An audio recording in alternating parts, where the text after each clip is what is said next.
Hello मेरे प्यारे students, welcome back. चलो आज फटाफट रिवाइज करते हैं एक सुपर सुपर इंपॉर्टेंट टॉपिक आपके नीट प्रिपरेशन के लिए, photosynthesis in higher plants. Let's make sure कि इस चैप्टर से कोई भी क्वेश्चन ना छूटे। अच्छा, चलो बिल्कुल बेसिक से शुरू करते हैं। एक सिंपल सा सवाल। हम सब जानते हैं कि हम प्लांट्स पे डिपेंड करते हैं खाने के लिए, है ना? पर कभी सोचा है प्लांट्स अपना खाना कहाँ से लाते हैं? वो कैसे जिंदा रहते हैं? इसका आंसर है एक मैजिकल प्रोसेस जिसको आज हम पूरा ब्रेक डाउन करने वाले हैं। और ये रहा बच्चों, इसे the most important equation in biology कहते हैं। इसको तो आपको बिल्कुल रट लेना है। ये पूरा प्रोसेस एक लाइन में समराइज कर देता है।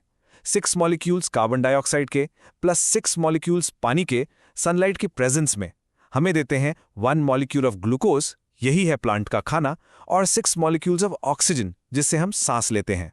इसको लिख लो, याद कर लो, ये नॉन निगोशिएबल है आपके एग्जाम के लिए। तो ये है आज का अपना रोड मैप। बिल्कुल सिंपल रखेंगे। पहले बेसिक समझेंगे, फिर आएंगे दो मेन स्टेजेस पे, लाइट रिएक्शन और कैल्विन साइकिल। उसके बाद C3 और C4 प्लांट्स को कंपेयर करेंगे, फोटो रेस्पिरेशन की प्रॉब्लम को समझेंगे और लास्ट में उन फैक्टर्स को देखेंगे जो फोटोसिंथेसिस की स्पीड को अफेक्ट करते हैं। रेडी हो? चलो शुरू करते हैं। Okay, first things first. इससे पहले कि हम ये समझे कि फोटोसिंथेसिस कैसे होता है, ये जानना जरूरी है कि ये कहाँ होता है। आखिर ये सारी केमिस्ट्री, ये सारा मैजिक हो कहाँ रहा है? लोकेशन पे फोकस करो। सारा एक्शन मेनली लीव्स में होता है। लीव्स के अंदर होते हैं मीजोफिल सेल्स और इन सेल्स के अंदर है हमारा हीरो, द क्लोरोप्लास्ट। अब क्लोरोप्लास्ट के अंदर भी डिवीजन ऑफ लेबर है। जो लाइट रिएक्शन है वो होती है थाइलाकॉइड मेम्ब्रेन्स यानी ग्रैना में, और जो केल्विन साइकिल है जिसमें एक्चुअली शुगर बनता है वो होता है फ्लूइड फिल्ड स्पेस यानी स्ट्रोमा में। दो अलग काम, दो अलग जगह। क्लियर? चलो आगे बढ़ते हैं अपने सेकंड सेक्शन पे, द लाइट रिएक्शन। ये फोटोसिंथेसिस का फोटो वाला पार्ट है। यहां सारा खेल सनलाइट की एनर्जी को कैप्चर करके केमिकल एनर्जी में कन्वर्ट करने का है जिसे प्लांट यूज कर सके। देखो, ये जी स्कीम देख के डरना नहीं है, बहुत सिंपल है। बस एक इलेक्ट्रॉन की जर्नी है। ऐसे सोचो, फोटो सिस्टम 2 में एक इलेक्ट्रॉन बैठा है, उस पर लाइट पड़ी और वो एक्साइट होकर ऊपर उछल गया। उसकी जगह लेने के लिए एक वाटर मॉलिक्यूल टूट जाता है। फिर ये इलेक्ट्रॉन एक एनर्जी स्लाइड यानी ETS से नीचे आता है और रास्ते में ATP बनाता जाता है। फिर वो फोटो सिस्टम I पे लैंड करता है, उसको लाइट से एक और झटका मिलता है, वो फिर से ऊपर जाता है और फाइनली NADP+ उसे पकड़ के NADPH बना लेता है। Simple as that. तो इस पूरी जर्नी के बाद हमें मिला क्या? ये स्लाइड नीट के लिए बहुत इंपॉर्टेंट है। हमें मिले 3 प्रोडक्ट्स। पहला ATP, सेल की एनर्जी करेंसी। दूसरा NADPH, एक हाई एनर्जी मॉलिक्यूल। और तीसरा एक बाय प्रोडक्ट, ऑक्सीजन। याद रखो, ये ATP और NADPH अब आगे कैल्विन साइकिल में यूज होने वाले हैं। ओके, तो अब आते हैं सिंथेसिस वाले पार्ट पर, द कैल्विन साइकिल। इसे डार्क रिएक्शन भी कहते हैं, पर यह नाम थोड़ा मिसलीडिंग है। इसका मतलब ये नहीं कि ये अंधेरे में होता है। इसका बस इतना मतलब है कि इसको डायरेक्टली लाइट की जरूरत नहीं है। इससे जरूरत है लाइट रिएक्शन के प्रोडक्ट्स की। ये साइकिल 3 सिंपल स्टेजेस में चलती है। पहला, कार्बोक्सिलेशन। यहां CO2 को हवा से पकड़कर एक 5 कार्बन मॉलिक्यूल RuBP के साथ जोड़ दिया जाता है। दूसरा, रिडक्शन। यहां लाइट रिएक्शन से बने ATP और NADPH को यूज करके शुगर बनाया जाता है। असली काम यहां हो रहा है। और फाइनली, रीजेनरेशन। जो स्टार्टिंग मॉलिक्यूल था RuBP, उसको वापस बनाया जाता है ताकि साइकिल चलती रहे। चलो अब थोड़ी मैथ्स करते हैं, MCQs का फेवरेट एरिया। एक मॉलिक्यूल ग्लूकोज बनाने के लिए इस साइकिल को इनपुट में चाहिए 6 मॉलिक्यूल्स ऑफ कार्बन डाइऑक्साइड। इसको पावर करने के लिए चाहिए 18 मॉलिक्यूल्स ऑफ ATP। और इसको रिड्यूसिंग पावर देने के लिए चाहिए 12 मॉलिक्यूल्स ऑफ NADPH।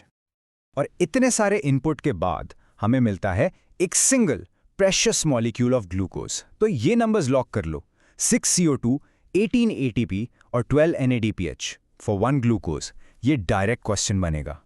अब जब हमने बेसिक पाथवे समझ लिया है, चलो एक बहुत ही फैसिनेटिंग एडेप्टेशन देखते हैं।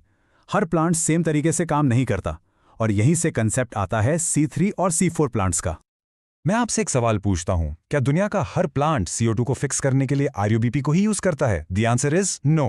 कुछ प्लांट्स, खासकर जो गर्म और सूखे इलाकों में रहते हैं, उन्होंने एक बेहतर, एक ज्यादा एफिशिएंट स्ट्रैटेजी डेवलप कर ली है। बच्चों, ये एक सुपर इंपॉर्टेंट 5 स्टार स्लाइड है। इस टेबल को दिमाग में छाप लो। देखो, C3 प्लांट्स में CO2 को पकड़ने वाला है 5 कार्बन RuBP, जबकि C4 में यह काम 3 कार्बन PEP करता है। इसी वजह से C3 में पहला प्रोडक्ट 3 कार्बन का होता है और C4 में पहला प्रोडक्ट 4 कार्बन का, इसलिए इनका नाम C3 और C4 पड़ा। C4 प्लांट्स में एक स्पेशल क्रांज एनाटॉमी होती है। उनमें फोटो रेस्पिरेशन ना के बराबर होती है और उन्हें ज्यादा टेम्परेचर पसंद है। इस टेबल से डायरेक्ट क्वेश्चंस आते हैं। हमने अभी मेंशन किया कि C4 प्लांट्स फोटो रेस्पिरेशन को अवॉइड करते हैं, पर यह है क्या? बिल्कुल आसान भाषा में ये एक वेस्टफुल प्रोसेस है, एक बेकार का काम जो C3 प्लांट्स की एफिशिएंसी को कम कर देता है। इस पूरी कहानी का हीरो और कभी-कभी विलन है ये एंजाइम रुबिस्को। सारी प्रॉब्लम इसके डुअल नेचर, इसके डबल रोल में है। इसके पास एक एक्टिव साइट है जो 2 अलग-अलग मॉलिक्यूल से बाइंड कर सकती है। कौन से हैं वो 2 मॉलिक्यूल्स? ये स्लाइड पूरा कॉन्फ्लिक्ट दिखा रही है। एक तरफ रुबिस्को एक कार्बोक्सिलेज की तरह एक्ट कर सकता है, यानी CO2 को रुबिस्को से जोड़ सकता है। ये अच्छा है, यही तो फोटोसिंथेसिस है। लेकिन दूसरी तरफ वो एक ऑक्सीजनेज की तरह भी एक्ट कर सकता है, यानी ऑक्सीजन को रुबिस्को से जोड़ सकता है। और जैसे ही ये होता है, शुरू हो जाता है वेस्टफुल फोटो रेस्पिरेशन, जिसमें एनर्जी भी खर्च होती है और शुगर भी नहीं बनता।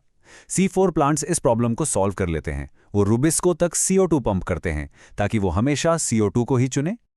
चलो अब आते हैं अपने लास्ट सेक्शन पर। एक प्लांट के पास सारी मशीनरी है, लेकिन उसकी परफॉर्मेंस हमेशा 100% नहीं होती।